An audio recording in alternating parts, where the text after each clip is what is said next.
Records, we thank the distinguished Senate President. What is the pleasure of Senator Judge Ligarda?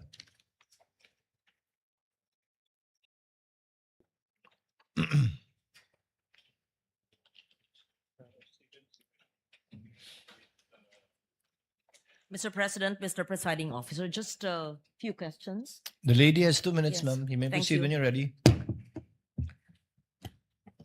This just to provide clarity for this representation and just a few questions to Attorney Lotok. Yes, Your Honor. Yes.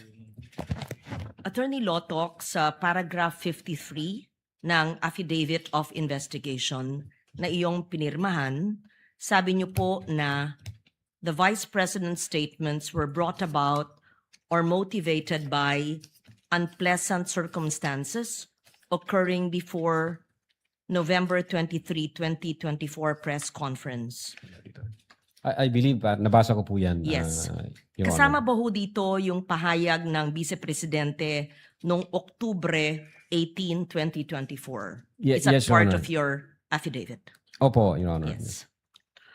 Bago naman po magsimula ang press conference noong November 23, mayroon mga pangyayaring kasama ang Chief of Staff, si Attorney Zulaika Lopez, na may kinalaman sa mga na-cite in contempt, sa camera, detention, Opo. medical emergency, at mga planong paglilipat Yes, sa Your Honor. hindi pa po ako tapos. Sorry po. Ng piitan sa Correctional Institute for Women sa Mandaluyong. Tama po ba na mga pangyayaring ito ay naganap ilang oras bago yung sinagawang press conference na pinakita ilang beses sa Ye- video? Yes, Your Honor. Kasama ho yan sa Yes. investigation namin. Kahapon po, sinabi po ng testigo, kayo po, na kinonsider ng NBI yung so-called bigger picture. I think those were the words that you used. Sabi niyo pa, you put all the pieces of the puzzle together in your own words. Yes, Your Honor. Yes. Para malinaw lamang sa impeachment court, trying to absorb everything, saan po yatang bahagi ng affidavit of investigation nakasaad yung mga factual findings ng NBI tungkol sa mga pangyayaring November 22 and 23 bago yung press conference? I was perusing the affidavit of the investigation and I could not find the detailed circumstances leading to November 23 where admittedly there was emotions like an emotional hyperbole or an outburst, but the events leading to the press conference. Saan po yun sa inyong affidavit? I think, Your Honor, nasa affidavit of transcription ho yan. I Transcribe po yan as read it attachment. a few times. I could not see the detailed events leading to that. Having mentioned the medical emergency, the transfers to the Correctional Institute for Women, and so that the person who will read the affidavit will have a accurate, factual, and complete appreciation of the events leading to the press conference. Ye- Perhaps your view, having been the person who filed the complaint, may have a different, perhaps, appreciation from my view because I find it somewhat incomplete. And that is just my comment on this because you clearly said you put all the pieces together. And during that time, alam ba ninyo na habang sinasagawa ng NBI ang investigasyong ito, may nakabinbin na direct assault, resistance, and disobedience to authority at grave coercion laban sa Vice Presidente, kaugnay yung insidente nangyari sa ospital, sa Veterans Medical Center. Narinig ko lang po, Your Honor. Pero Yes, hindi you ko aware sa heard facts about na yun. that, yes. And was there an investigation that was done regarding that incident? I think ang focus po namin, Your Honor, is yung violation ng grave threats by the Vice President and inciting to sedition. Now, pagdating ho doon sa nangyari sa Vice Presidente, yun nga sabi ko, hindi ako aware sa kabuuan ng facts na yon. Baka yung ibang agency nag-imbestiga po doon. Hindi ako aware, Your Honor, doon sa circumstance na yon. And so would the answer, Attorney Lotok, be a no? Were these taken into consideration in the investigation? Again, Your Honor, nasa Or would this be a yes, meaning it is contained in the affidavit, which I'm trying to look for as well? Nasa affidavit of transcription po yung nangyaring usapan during that time. Nag-execute ho ng affidavit of transcription ng agent on case, Your Honor. Actually, ilang beses ko po binasa yung affidavit, and what I see is there was a focus on the October 18, but on all the events on November 22 and 23, the detailed events leading to the emotional outburst did not seem complete. And that's what I'm trying to elicit from Attorney Lotok, our witness, because when we say that we had considered the bigger picture and all the facts and circumstances leading to the cases of great threat and inciting to sedition that were recommended, we want to understand the whole process and the factual context in which it happened. Because if you are to take snapshots of events and focus on October 18 and the press conference, it can shock any person. However, if you see as well the events leading to the emotions and the detention of the Chief of Staff and the Vice President herself, iba pa yung kasong ito, iba pa yung nadetina, iba pa yung sinampang kaso at pinagsarahan ng pinto ng ambulansya, kaya nagkaroon ng kasong ganon.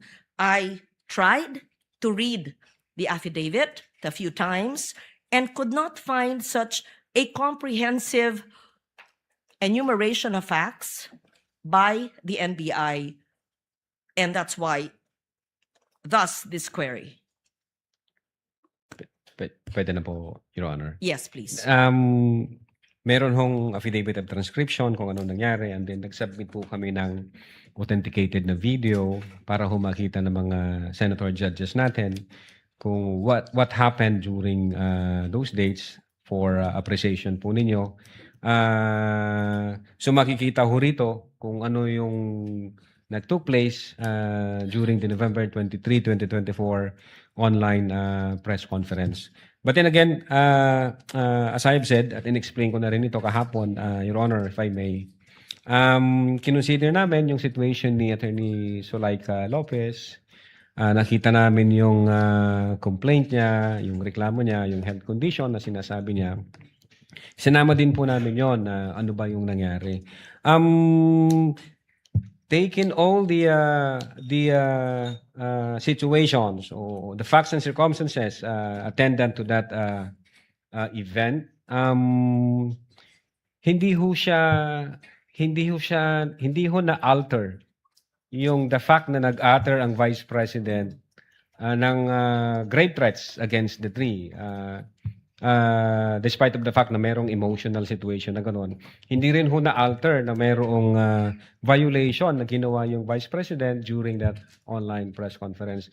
And as a matter of fact, even before that emotional situation, maliwanag ko doon sa utterances, even before that emotional situation, sinasabi ho doon sa utterances, meron na akong kinausap. So nag-trigger na ho yun, ma'am. Meron na akong kinausap na isang tao na papatay sa presidente, sa First Lady, at doon po sa Speaker of the House. So, kahit sinama po namin siya to consider everything, again, Your Honor, hindi ho na bago yung utterances na ginawa ng Vice President. Hindi rin ho na bago na Yung instruction niya is relentless in killing the tree. Yes. Good. Attorney Lotok, what I've been trying to ask is not just the utterances which we've watched several times, but all the events leading to the utterances, and that is what I want. I understand what you're saying, that there were attachments or transcription, but the transcription would not be considered an assessment or an investigation. These were perhaps attached as transcription. And you earlier said that the threats are circumstantial. So the and that is the reason why I was looking for that in the affidavit of the investigation. In short, para pong nakulangan ako, pero kung sinabi nyong inattach nyo yung transcript, so be it. But then, if you will read the 50 plus pages again of your investigation, it seemed to me, at least at this point, that snapshots were taken focusing on the October 18 and the utterances, but there seemed to be events leading to it that may have not been included. With But the indulgence of Senator leave it Judge at that. Legarda, Yes. kindly wind up, ma'am. Yes. So the last question, thank you, Mr. Presiding Officer.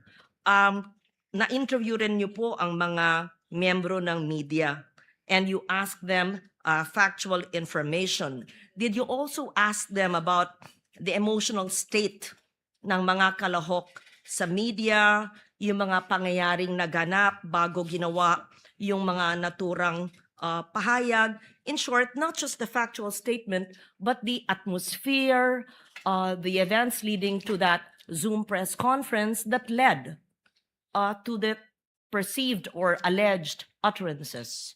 Wala po yan sa minutes of meeting, sa Q&A. Wala po yan, Your Honor. Should you not have asked the members of media and the others who were part of that so that you would have, in your own words, sir, the complete picture, so that everything is taken into consideration on why such a highly placed person would give such utterances, because such conditions existed that just might have elicited it. But you did not do that investigation or at least conversations with the members of media. I leave it at that. Thank you for answering my questions. Thank you, Senator Judge Legarda.